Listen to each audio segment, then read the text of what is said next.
Hey everyone, this is Kevin Shriver from downtown Pittsburgh Dogs. Hope you all are doing very well. Here with another episode of Stupid Internet Dog Training Advice, where we discuss some of those silly and odd things that float around the internet that people like to talk about as advice for training a dog, and it ends up being rather worthless.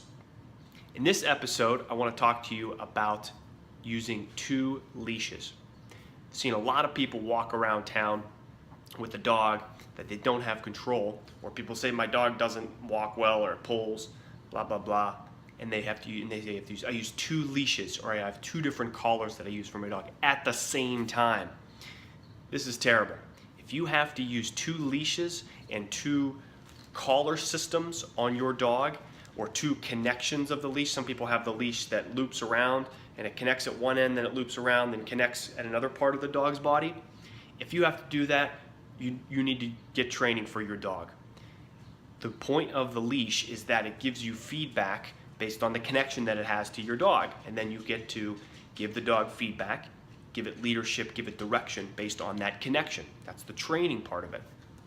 If you have 2 different connections to the dog, you are going to get 2 different types of feedback from your dog, which again, if you have one that's connected to its chest and another one that's connected to its neck, for example, 2 collars and then 2 different leashes, you're going to waste your time. Even if you have one in both hands, that's even worse, because then you have 2 different feedback mechanisms based on then 2 more different feedback connections. You're going to be getting 4 different data points. Your brain's going to overload. You're not going to train your dog. It's going to keep on pulling. The other thing is, if you are then trying to give your dog feedback and correct it using those 2 leashes, you are diminishing the power of the 2 collars or the 2 leashes that you have. What I mean by that is, a lot of people will put a prong collar on a dog because they say, oh, the prong collar reduces pulling or stops pulling. And then they'll also say, well, I don't want it to hurt my dog.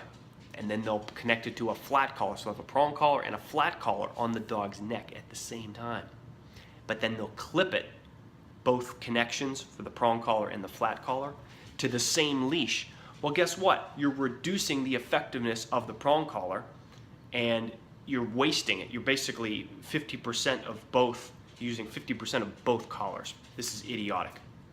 If you are having any type of device that connects twice to your dog, or you have 2 different leashes for your dog, you need training for your dog. You don't need more connections to your dog to hold it and prevent it from pulling and blah, blah, blah, all that stuff. You need training.